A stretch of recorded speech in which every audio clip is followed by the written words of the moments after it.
ನನ್ನ 11 ವರ್ಷ ಆಗಿದೆ ಮದುವೆ ಆಗಿ. ಬಸಂಪುರದಲ್ಲಿ ಇರೋದು, ಇಲ್ಲೇ ವಾಸ ನಾನು. ನನ್ನ ಹೆಂಡತಿ ಅಕ್ರಮ ಇಟ್ಕೊಂಡು ನನ್ನ ಕಡೆಯಿಂದ ಅದು ಅವಳ ಕಡೆಯಿಂದ ಅಕ್ರಮ ಇದು ಮಾಡಿಬಿಟ್ಟು ಮಾಡಿ. ಯಾಕಂದರೆ ನಾನು ತುಂಬ ಕಷ್ಟಪಟ್ಟು 3 ಜನನ ಒತ್ತಿ ಎತ್ತಿ ನೈಟೆಲ್ಲ ಹಗಲು ರಾತ್ರಿ ಕಷ್ಟಪಟ್ಟು ಅವಳು ಇನ್ನೊಬ್ಳು ಅಕ್ರಮ ಸಂಬಂಧ ಇಟ್ಕೊಂಡ್ಬಿಟ್ಟಿದ್ದಾಳೆ. ನನ್ನ ಮನೇಲಿ ನಂಬಿ ಹೋಗ್ತಾ ಇದ್ದೆ, ಅವಳಿಗೆ ನನ್ನ ಮೋಸ ಮಾಡಿಬಿಟ್ಟಿದ್ದಾಳೆ ಸರ್. ಇವಾಗ ಇನ್ನೊಬ್ಬನ ಜೊತೆಲಿ ಹೋಗ್ಬಿಟ್ಟಿದ್ದಾಳೆ.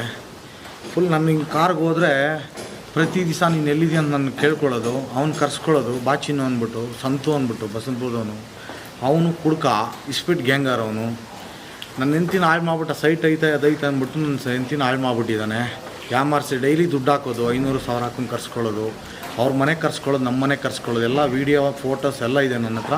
ನಾನು ಅದಕ್ಕೆ ಇದು ನಿಮ್ಮನ್ನು ವೀಡಿಯೋ ನನಗೆ ಬೇಕಾಗಿತ್ತು ಸರ್. ನನ್ನ ಮನಸ್ಸು ತುಂಬ ಹೊಡೆದೋಗಿದೆ, ಅದಕ್ಕೆ ನಾನು ಕರೆದು ಮಾತಾಡ್ತಾ ಇದ್ದೀನಿ. ಈ ಥರ ನನ್ನ ಬಿಟ್ಬಿಟ್ಟು ರೋಡಲ್ಲಿ ಹೋಗ್ಬಿಟ್ಲು. ನನ್ನ ಮಕ್ಕಳಿಗೆ ಯಾರು ಹೊಣೆ ಆಯ್ತಾರೆ ಸರ್? ಇಲ್ಲಿ ನನ್ನ ಮಕ್ಕಳಿಗೆ ಯಾರೂ ಇಲ್ಲ. ನಾನು ನೋಡಿ ಅನಾದೆ ನನ್ನ ಮಕ್ಕಳು. ನಾವು ಇಲ್ಲಿ ರೋಡಲ್ಲಿ 3-4 ದಿವಸದಿಂದ ಓಡಾಡ್ತಾ ಇರಿ. 3 ಜನ ಮಕ್ಕಳು ಕಂಪ್ಲೇಂಟ್ ಎಲ್ಲ ಕೊಟ್ಟಿದ್ದೀರಿ ಸರ್.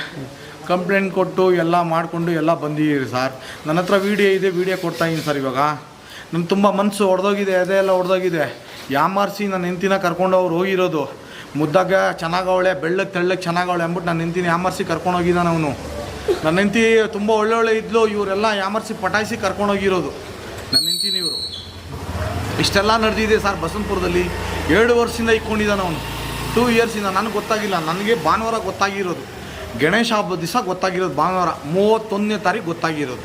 ಸಾಯಂಕಾಲ 4 ಗಂಟೆಯಿಂದ 7:20ವರೆಗೂ ಅವನ ಜೊತೆಲೇ ಇದ್ದಾಳೆ, ಸಂತೋನೋ ಜೊತೆಲಿ ಬಸಂಪುರದಲ್ಲಿ. ಅವನು ಕೇಳಿದ್ರೆ ಅವನು ಏನಂತಾನೆ, ನಿನ್ನೆಂತಿ ಬಂದಿರೋದು ನೀನೆಲ್ಲ ಬಂದಿರೋದ್ರಿಂದ. ಆಮೇಲೆ ಅವನೇ ಬಂದು ಬರ್ಸ್ಕೊಂಡು ಕರ್ಕೊಂಡು ಬಂದಿರೋದು ನನ್ನ ಹೆಂಡ್ತಿನ ಅಲ್ಲಿ ಸ್ಟೇಷನಿಂದ, ಬನ್ಯಾಟ ಸ್ಟೇಷನಿಂದ. ಈಗ ಮತ್ತೆ ಮಕ್ಕಳ ಪರಿಸ್ಥಿತಿ ಮಕ್ಕಳ ಪರಿಸ್ಥಿತಿ ನೋಡಿ ಸರ್. ಏನು ಸರ್ ಮಾಡೋದು ಹೇಳಿ? ನಾವು ಊಟ ನೀರು ಇಲ್ದಿರ ಸಾಯ್ತಾ ಸರ್, ನಿಂತೆ ಇದ್ದೀರಾ. ನನ್ನ ಮಗನ ಇವತ್ತು ಬರ್ತಾಳೆ, 11ನೇ ವರ್ಷ ಬರ್ತಾಳೆ. ಏನು ಮಾಡೋದು ನೀವು ಹೇಳಿ ಸರ್? ಸ್ವಂತ ಇದ್ದಾನಲ್ಲ ಫ್ರಾಡ್ ಅವನು. ನನ್ನ ಹೆಂಡ್ತಿನ ನಂಬಿಸಿ ದುಡ್ಡು ಕೊಟ್ಟು ಸೈಟ್ ಐತೆ ಅದೈತೆ ಇದೈತೆ ಅಂದ್ಬಿಟ್ಟು ಇದೆಲ್ಲ ಮಾಡಿ ಡೈಲಿ 500,000 ದುಡ್ಡು ಹಾಕಿ ಅವಳಿಗೆ ಕರೆಸಿ ಮನೆಗೆ, ಅವಳ ಮನೆ ಕರೆಸಿ, ಅವನ ಮನೆ ಕರೆಸಿ, ನನ್ನ ಮನೆ ಕರೆಸಿ, ನಾನು ಹೋದ್ಮೇಲೆ ಮೆಸೇಜ್ ಮಾಡಿಕೊಂಡು ಇಲ್ಲಿ ಬಂದು ಮಂಜು ಹೋದ್ನೇ ಇಲ್ಲ ಅಂತ ಎಲ್ಲರ ಕೈ ತಿಳ್ಕೊಂಡು ಮಾಡಿರೋದಣ್ಣ ಇದೆಲ್ಲ. ಅವನು ಮಂಜು ಇದಾನ ಇಲ್ಲ ಅಂತ ತಿಳ್ಕೊಂಡು ನನ್ನ ಮನೆಗೆ ಬಂದಿರೋದು. ಈಗ ನಾವು ರೋಡ್ ಹೋಗಿ ಮದುವೆ ಆಗಿದ್ದಾರೆ, ಹೆಂಗೆ ಮದುವೆ ಆಗಿದ್ದಾರಣ್ಣ. ಮದುವೆ ಆಗಿ ಸುಮಾರು ದಿವಸ ಆಗಿದೆ.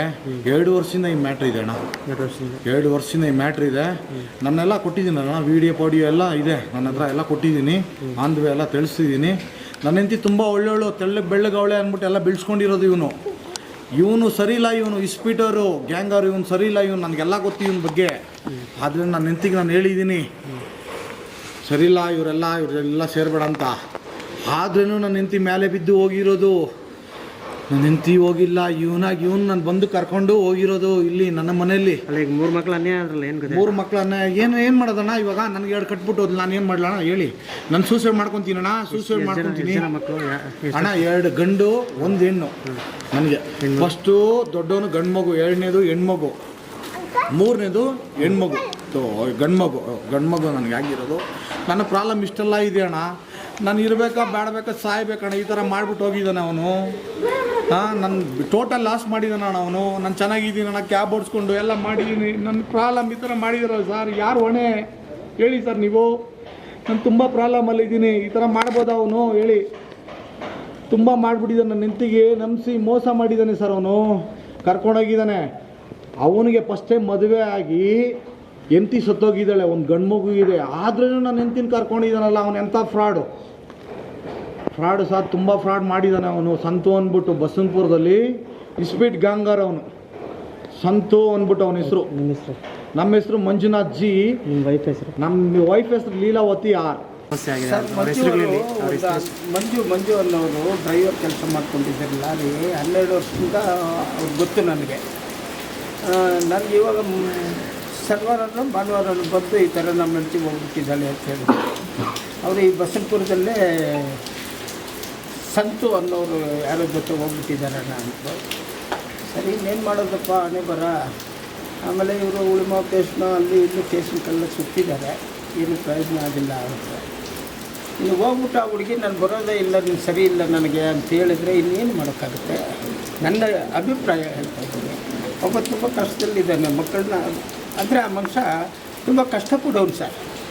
ರಾತ್ರಿ ಬೆಳಗ್ಗೆ 6 ಗಂಟೆಗೆ ಹೋಗಿ ನೈಟ್ ಗಂಟೆ ದುಡ್ಕೊಂಡು ಆ ಕ್ಯಾಬ್ನಲ್ಲೇ ಮಕ್ಕಳನ್ನ 80-90 ಸಾವಿರ ಕೊಟ್ಟು ಅಲ್ಲಿ ಫೀಸಿಗೆ ಕಟ್ಟಿ ಪಾಪ ಒಳ್ಳೆ ಇಂಗ್ಲೀಷ್ ಮೀಡಿಯಮ್ನಲ್ಲಿ ಸ್ಕೂಲ್ಗೆ ಸೇರಿಸಿದ್ದಾನೆ. ಚೆನ್ನಾಗಿರ್ಬೋದಾಗಿತ್ತು. ಆಯಮ್ಮನಿಗೆ ಏನಾಯಿತು ಗೊತ್ತಿಲ್ಲ.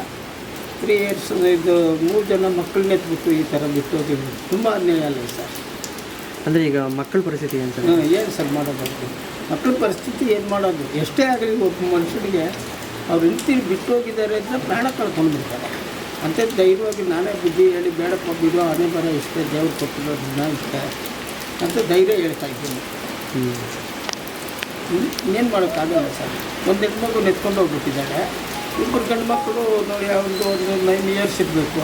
11 ಇಯರ್ಸ್ ಹುಡುಗ, ಚಿಕ್ಕವನು ಒಂದು 4-5 ವರ್ಷ.